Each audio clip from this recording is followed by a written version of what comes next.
Olá, pessoal, tudo bem? Sejam bem-vindos a mais uma palestra do segundo CONVET, o segundo Congresso Nacional de Medicina Veterinária online. Hoje eu vou falar com vocês um pouco sobre a nutrição e o enriquecimento ambiental na disfunção cognitiva canina.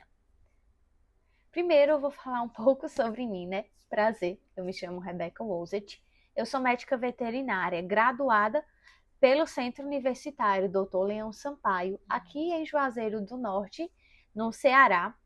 Sou pós-graduada em Neurologia de Pequenos Animais pela Faculdade de Minas, de forma online, e agora, atualmente, eu estou fazendo uma pós-graduação em Neurologia e Neurocirurgia Veterinária pela UFAP Intercursos, no estado de São Paulo, que é uma pós-graduação presencial. Atualmente, eu trabalho como clínica geral e também responsável técnica na Pet Feliz Pet Shop, que é um pet shop, um consultório aqui na minha cidade, e também faço atendimento volantes na área de neurologia veterinária, tanto a domicílio como por telemedicina, além de também em clínicas parceiras.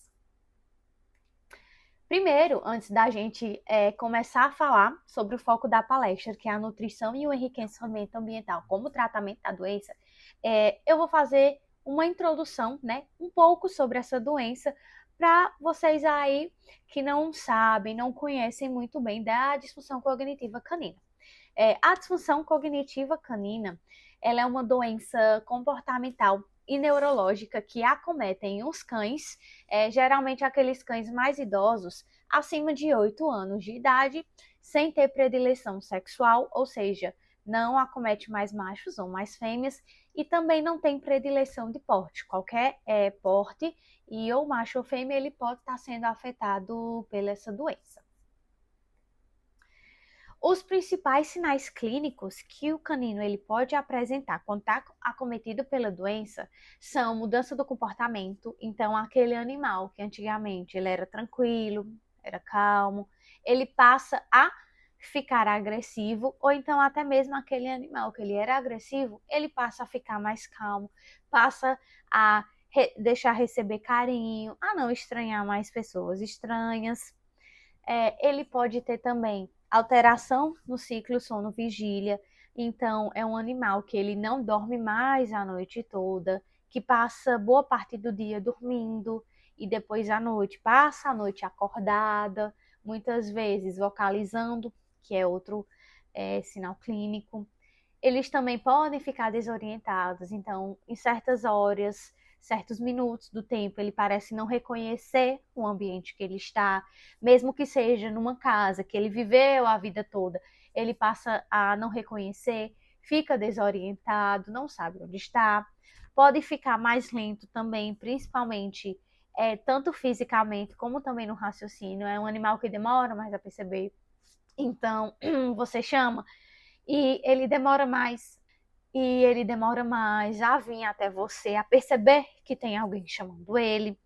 Ele pode ter micção e defecação inadequada, que é quando ele sempre fez as necessidades dele num canto específico, num local correto, por exemplo, sempre no tapete higiênico, ou no quintal, numa garagem, nos passeios. Ele passa a fazer as necessidades dentro de casa, no meio da sala, no quarto, na frente das pessoas. Ele realmente meio que esquece, podemos dizer assim, o local correto de estar fazendo as suas necessidades. E também eles costumam vocalizar muito, então é um animal que late muito, que uiva muito, que muitas vezes grita, né? Principalmente aqueles huskies siberianos que são um pouco escandalosos. E principalmente eles vocalizam durante a noite. Então é um animal que passa o dia dormindo, quando chega à noite ele começa a latir muito, começa a vocalizar. Muitas vezes não deixam os tutores dormir e os vizinhos também, justamente por conta desse barulho excessivo que eles acabam fazendo. E como funciona a patogenia dessa doença? A patogenia ela vai ocorrer por conta de deposição de uma proteína beta-amiloide no cérebro desses animais doentes. E esse acúmulo ele vai prejudicar muito a questão de sinapses neuronais. Também tem o estresse oxidativo que ocorre danificando os neurônios. Então, a passagem das respostas de um neurônio para o outro, ela fica mais lenta, fica realmente danificada. E ocorre também o dano mitocondrial, que é a organela responsável pela produção de energia, né, das células do corpo. Então, quando elas ficam com danos, elas ficam danificadas, ocorre um declínio nessa função cerebral dos cães, justificando aqueles sinais clínicos que eu falei anteriormente, de, por exemplo, lentidão e desorientação também. E o diagnóstico, como é que ele pode ser feito? O diagnóstico ele pode ser feito de duas formas. Tanto o diagnóstico em vivo, ou seja, quando o animal ele está vivo, quanto o diagnóstico pós-mortem, que é depois que o animal ele vem a óbito. O em vivo é um diagnóstico que a gente não tem 100% de certeza, justamente porque o diagnóstico definitivo ele é pós-mortem. Em vivo, para a gente chegar a esse diagnóstico, que é muito presuntivo, digamos assim, apenas pelo histórico, sinais clínicos e exames laboratoriais, como ressonância magnética, tomografia, para ver como é que está o cérebro, se não tem nenhuma outra alteração estrutural, por exemplo, uma neoplasia, porque a gente precisa excluir outras doenças que podem estar causando esses sintomas. Então, hepatopatia, a gente tenta excluir através de exames laboratoriais, como um bioquímico, e também exames de imagem, como uma ultrassonografia. Neoplasias intracranianas, a gente faz uma ressonância, uma tomografia, para poder ver se tem alguma alteração estrutural, se tem algum tumor dentro do cérebro desse animal que possa estar justificando a presença desses sinais clínicos e também algumas doenças hormonais. Então, tudo isso a gente vai conseguir fazendo um exame físico bem feito e também exames complementares bem feitos. Um hemograma, um bioquímico, principalmente exames de imagem, como uma ultrassom e tomografia ou ressonância magnética da cabeça do animal. E o definitivo ele é pós-morte, então quando o animal ele vem a óbito, a gente precisa fazer a necrópsia desse animal para fazer uma avaliação neuropatológica do cérebro, onde o patologista ele vai fazer lâminas do cérebro desse animal e ver quais são as alterações que tem nessas células cerebrais, porque a disfunção cognitiva ela tem algumas alterações características que dá para juntar com os sinais clínicos e esses achados histopatológicos, fazendo com que a gente feche com 100% de certeza o diagnóstico de disfunção cognitiva canina. E o tratamento, doutora, como é feito? O tratamento ele é feito para melhorar o bem-estar e a qualidade de vida do animal e também do tutor, porque, infelizmente, ela é uma doença que não tem cura. E por que eu falo que visa o bem-estar do animal e do tutor? Porque o animal, quando ele está acometido, principalmente por conta do sinal clínico de alteração do ciclo sono-vigília e vocalização, são sintomas que incomodam muito os tutores, que fazem com que eles não consigam mais dormir à noite, porque o animal ele começa a vocalizar muito, a latir, a uivar, então eles não conseguem passar uma noite de sono tranquila, não conseguem dormir. O animal ele passa a noite acordado, então acorda muitas vezes durante a noite, então isso é ruim tanto para o animal, porque ele está sofrendo, como também para os tutores, porque vai mudar toda a rotina deles por conta dessa doença que o animal ele vai estar acometido. Então, para tratar, a gente vai fazer um tratamento multimodal, ou seja, vai utilizar-se de diversas categorias de tratamento para melhorar esse animal. Que no caso, para DCC, a gente vai fazer a utilização de fármacos, da nutrição e do enriquecimento ambiental para tentar diminuir os sinais clínicos e também retardar a progressão dessa doença. Em relação aos fármacos, os mais comuns que a gente utiliza vão ser a selegenina, o alprazolam e a melatonina. A selegenina é muito conhecida e é um tratamento aprovado, né, por estudos científicos para o tratamento da DCC. Ela vai agir como um antioxidante e um neuroprotetor cerebral para diminuir os sintomas desse animal. Já o alprazolam e a melatonina a gente usa nos casos que o cão ele tem alteração do ciclo sono-vigília fazendo a utilização dele 30 minutinhos antes do animal dormir, para poder fazer com que ele tenha realmente o sono e consiga dormir o máximo possível durante a noite, para ter uma noite mais tranquila, tanto para ele quanto para os tutores. Em relação à nutrição.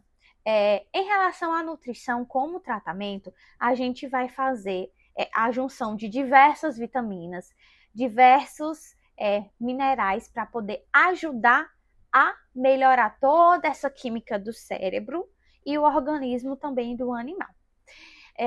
O primeiro manejo nutricional que a gente vai ter que adicionar à dieta dos cães vão ser os antioxidantes. Por quê? Porque os antioxidantes, eles vão ter um efeito anti-inflamatório, vão diminuir as espécies reativas de oxigênio que são produzidas pelo cérebro, vai reduzir o acúmulo da placa beta-amiloide, ou seja, reduzindo o acúmulo dessa placa, vai reduzir a progressão da doença no animal. Também vamos utilizar de vitamina E, que vai impedir o dano do envelhecimento no animal, porque quando o animal ele chega à fase idosa, o cérebro ele já sofre certos danos por conta da própria idade mesmo, normalmente. Não é uma alteração patológica, é uma alteração fisiológica mesmo de quando os animais eles envelhecem, só que quando eles estão acometidos para DCC, esses danos acabam sendo de um grau maior.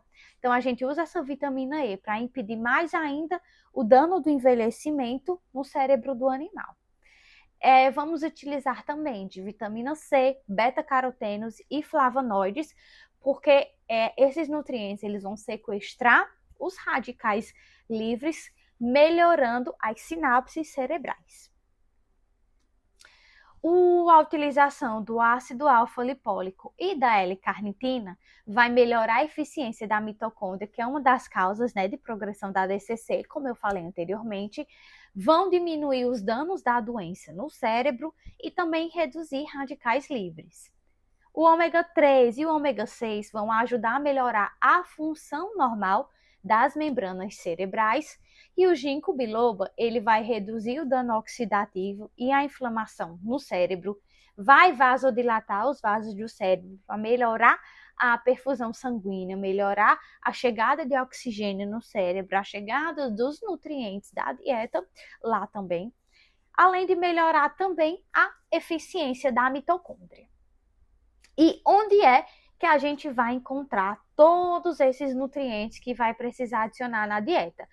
Principalmente a gente vai encontrar tanto em frutas quanto em legumes, sendo que as principais que a gente pode oferecer para o animal, tanto através de uma alimentação natural, juntamente, obviamente, com um nutricionista veterinário, para fazer uma dieta toda balanceada, toda planejada para esse animal, ou então através do mix feeding, que é misturar a ração seca, uma ração úmida, com esses ingredientes, até mesmo usando como petisco muitas vezes, para a gente conseguir fornecer uma quantidade significativa para o pet ele obter os nutrientes falados anteriormente.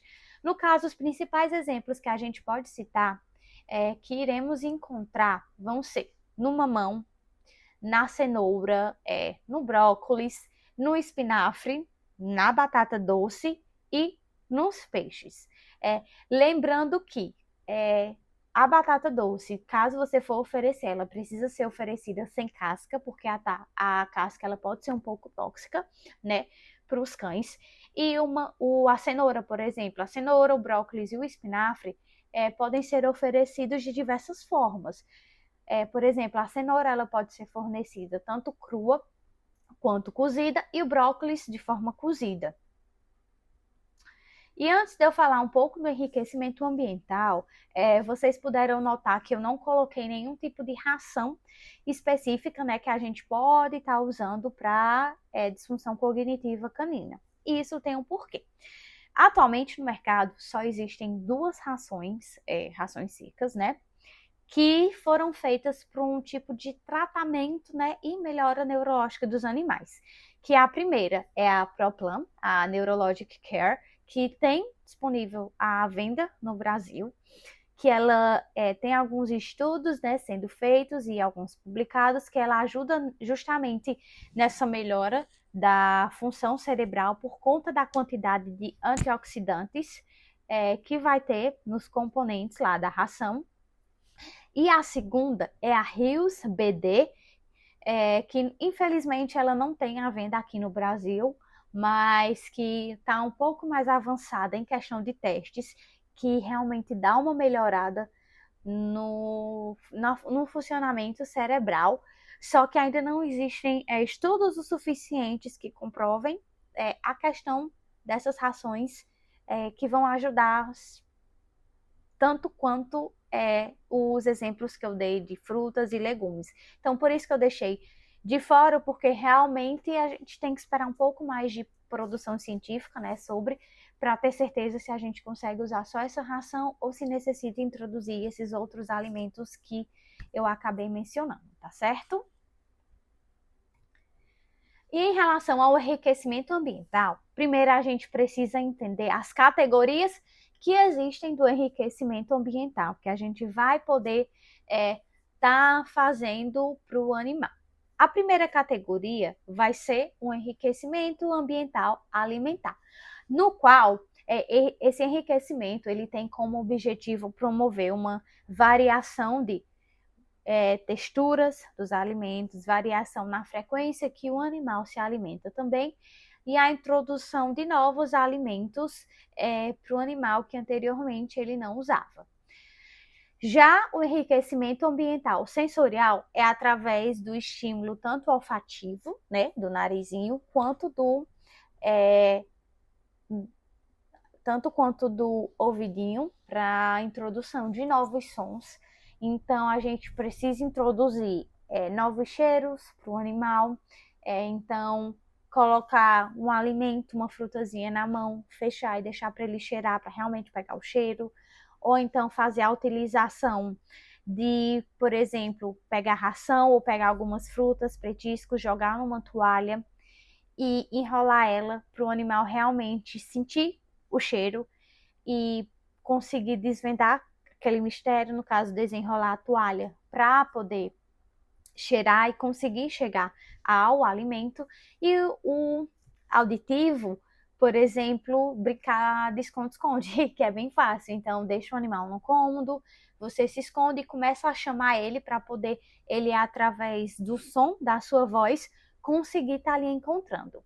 O cognitivo, ele tem como objetivo a resolução de problemas e melhorar e aumentar a criação de conexões cerebrais.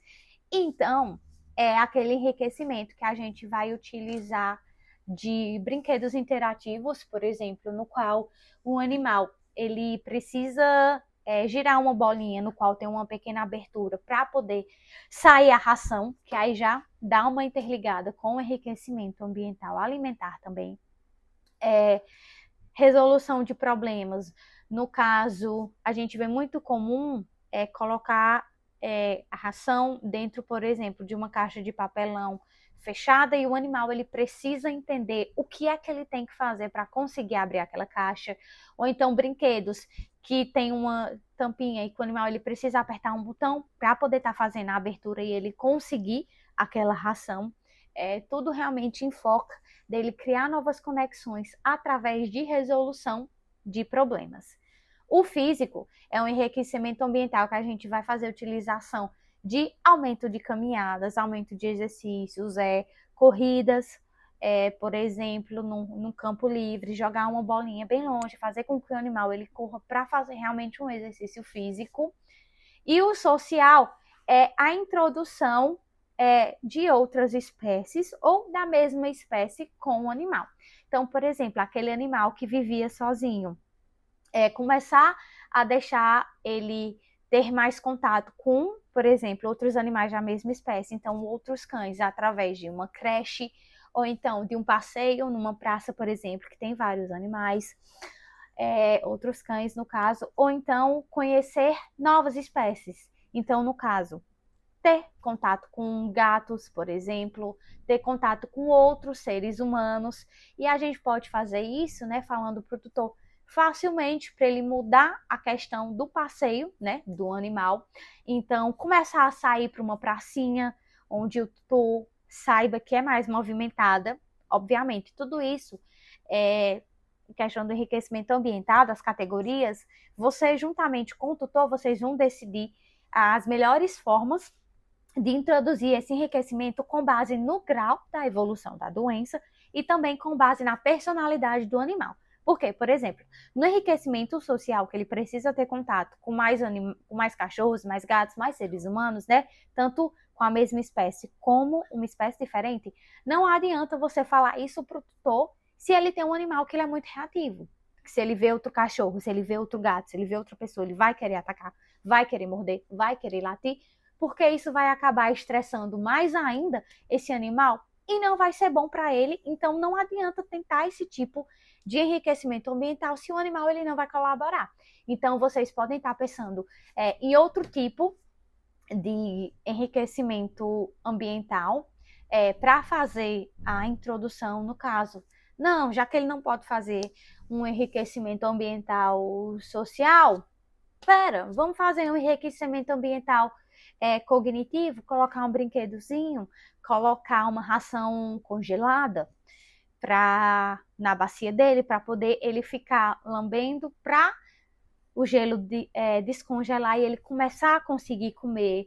Introduzir um comedouro lento, por exemplo, que vai fazer com que ele tenha mais calma, precise pensar um pouco como é que ele vai conseguir mexer aquele comedouro, como é que ele vai posicionar a cabeça, como é que ele vai posicionar o comedouro para poder ele conseguir almejar de pegar daquela ração, por exemplo, tá certo? E falando assim mais de cada tipo, alguns exemplos, né, formas de enriquecimento ambiental mesmo, que a gente pode estar introduzindo são, por exemplo, a cognitiva, sensorial e a alimentar. A gente vai fazer o uso de brinquedos interativos, então, bolinhas, aquelas bolinhas que a gente consegue colocar ração e abrir um pouco mais um certo buraquinho para poder ficar caindo os grãos de ração conforme o animal ele vai brincando, né? Vai empurrando com o focinho, empurrando com a pata, e essa ração realmente vai caindo e ele vai comendo, porque isso, além de ser um enriquecimento ambiental, alimentar e cognitivo, também vai ajudar a gastar muita energia dele e diminuir o tempo que ele fica no ócio, que ele fica entediado, tá? Truques também. Alguns animais que são acometidos pela disfunção cognitiva canina, eles acabam esquecendo um pouco truques que eles já tinham aprendido. Então, antes o animal, ele sabia sentar, sabia ficar, sabia deitar. Conforme essa doença ela vai evoluindo, ele acaba esquecendo e desaprendendo, né, esses truques. Então, a gente pode fazer, como forma de enriquecimento ambiental cognitiva, né, o aprendizado novo, de novos truques. E até mesmo tentar recuperar aquele aprendizado de truques antigos que ele já esqueceu. Por exemplo, um animal que antes sabia sentar, sabia ficar, que não está sabendo mais. Começa a adestrar ele realmente para poder saber sentar, saber ficar. Introduz truques novos também. Ensina ele a rolar, a ficar em pé, a deitar, ficar entre as pernas. Ele ficar longe e você chamar e ele volta. Realmente truques que ele antes não sabia, que você vai começar a ensinar ele, porque isso vai ajudar muito, muito mesmo, pessoal, a criação de novas conexões de neurônios no cérebro desses animais e vai ajudar muito a retardar a evolução dessa doença. Em questão de enriquecimento ambiental físico, a gente vai ter que fazer algumas modificações naquele ambiente que o animal ele está. Por exemplo, no caso de animais que são de maior porte. Então, por exemplo, um Golden Retriever, um Rottweiler, um pastor alemão, animais que já têm tendências a outros tipos de doenças, como, por exemplo, artrite, osteoartrite, displasia coxofemoral, e muitas vezes eles ficam no local onde o chão é liso, é de porcelanato. Então, toda vez que eles andam, é muita pressão nas articulações dele. Então, Para melhorar fisicamente, o que a gente pode falar para o tutor fazer é mudar o piso. Então, se o piso antigamente era liso, ou troca a cerâmica, ou então começa a colocar tapetes antiderrapantes, ou pela casa toda, ou então no ambiente que o animal ele fica mais.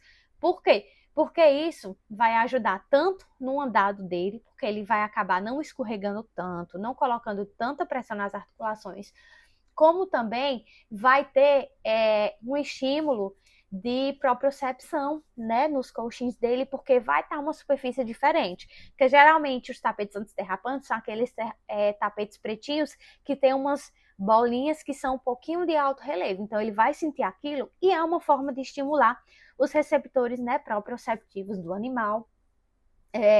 Podemos também colocar mais vasilhas de água pela casa, porque como o animal às vezes fica desorientado e mais lento, como eu falei anteriormente, ele muitas vezes esquece onde é que está a bacia de água, então ele fica sem ingerir água. Se ele ficar sem ingerir água, pode desenvolver, né, um problema renal, uma desidratação. Então, espalhar vasilhas por todos os cômodos da casa, ou pelo menos em mais cômodos, em vez de ter uma vasilha, começa a colocar 3, começa a colocar 4, para realmente, nos cômodos que ele passa mais tempo, sempre ter uma vasilhinha de água, vai fazer com que realmente ajude, né, a estimular essa ingestão hídrica, e ele não vai precisar estar andando muito, se deslocando muito, às vezes em momentos de crise, né, para poder estar ingerindo a água.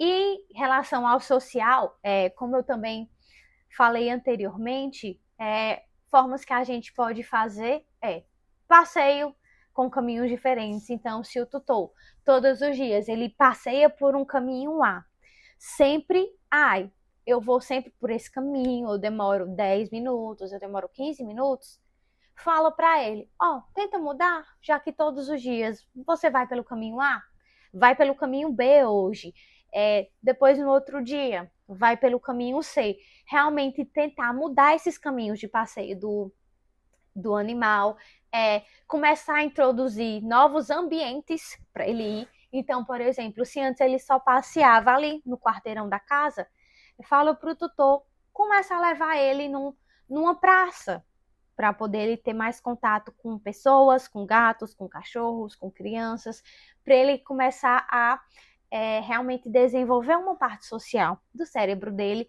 além de desenvolver um enriquecimento ambiental sensorial, porque ele vai começar a sentir cheiros novos de várias pessoas, de vários animais, porque tem perfume, tem suor, tem terra, tem grama, tem xixi de cachorro, tem cocô de cachorro, tem barulho de carro, barulho de moto, barulho de, por exemplo, numa praça que tem um certo quiosquezinho, barulho de comida sendo feita, barulho de fogão, de geladeira sendo aberta, sendo fechada, lata de refrigerante sendo aberta. Tudo isso vai ajudar no desenvolvimento sensorial, né, tanto auditivo como olfatório do animal, ajudando sempre a criar novas conexões para que ele consiga não ter uma perca tanta de massa, né, no cérebro, não tenha tanta atrofia cerebral e não tenha uma progressão tão grande dessa doença. Outros exemplos também que a gente pode fazer. Dos exemplos de enriquecimento ambiental mais fáceis que a gente pode acabar fazendo é o enriquecimento alimentar, que vai estar quase sempre interligado às outras 4 categorias de enriquecimento ambiental. Por quê? Porque, como eu falei anteriormente, no cognitivo, a gente pode utilizar de quebra-cabeças, de formas que o animal ele precise resolver, né, os problemas para poder conseguir a comida, porque geralmente esses animais eles ainda se alimentam bem, uma parte deles, né, boa parte deles. Então, é um estímulo, uma recompensa, fazer com que ele consiga desenvolver, que ele consiga resolver aquele problema para poder estar se alimentando, conseguindo a comida. Muitas vezes, se um animal ele come, por exemplo, 3 vezes ao dia, você pode falar para o tutor, Uma vez faz aquela alimentação normal dele. Bota na baciazinha, bota para poder ele estar comendo. Já nas outras duas, tenta fazer um enriquecimento ambiental com uma categoria cognitiva e alimentar. Então, compra aquelas bolinhas que ele vai colocar a porção de ração da vez, dá para o animal para ele ficar se entretendo, brincando e tá comendo a ração. Depois que ele aprender, você pode começar a introduzir um nível mais difícil, então um quebra-cabeça mesmo, no qual ele precisa tá abrindo tampinha, tá apertando o botão para poder estar conseguindo a comida, o sensorial. Então, esconder comida, esconder um petisco, esconder um pedaço de carne em alguma parte da casa e depois ir com ele para poder ele realmente, pelo cheiro, conseguir descobrir onde é que está esse alimento, vai ajudar bastante a desenvolver o cérebro dele. O físico, realmente botar o animal para correr, para fazer caminhada, para brincar, para pular, dependendo da idade, e se ele não tem outras comorbidades, né? Obviamente. E principalmente o social, caso, novamente, ele seja um animal com uma personalidade sociável. Então, levar ele para os cantos que o tutor vai. Então, se ele vai para uma praça, se ele vai fazer uma caminhada, leva o animal, porque vai ser um enriquecimento ambiental, social, porque assim não vai ter tanta mudança na rotina do animal. Por quê? Um dos pontos mais difíceis realmente dessa doença é a questão tutor-animal, da relação entre eles dois. Porque, como eu falei, é uma doença que ela deixa o animal, quando é muito grave, muito, muito, muito debilitado. Então, é aquele animal que vai estar no local, vai fazer xixi onde ele está. O tutor ele vai precisar lavar, vai precisar dar um banho, vai precisar estar fazendo constantemente, né, todos os dias, a limpeza do ambiente que o animal está. Vai ser aquele tutor que ele vai precisar separar um cômodo da casa apenas para o animal. Porque se deixar um animal solto, ele vai estar batendo nos objetos, ele vai estar fazendo xixi, vai estar fazendo cocô em todos os cômodos da casa, na casa inteira. Então, e até mesmo se machucando, porque às vezes ele bate numa cadeira, bate no banco, pode estar caindo por cima do animal, derrubando objetos e eles podem acabar se machucando. Então, é uma doença que vocês precisam realmente conversar muito, muito com o tutor e ter uma ótima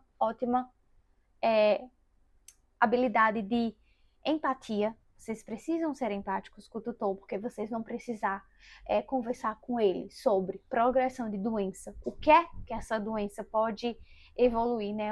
Até onde ela pode chegar, os desafios que esse tutor vai ter no tratamento. Aqui que a gente falou de nutrição e enriquecimento ambiental. Vão ser tratamentos que o tutor ele vai precisar se esforçar. Então, ele vai precisar começar a introduzir o enriquecimento ambiental na casa dele.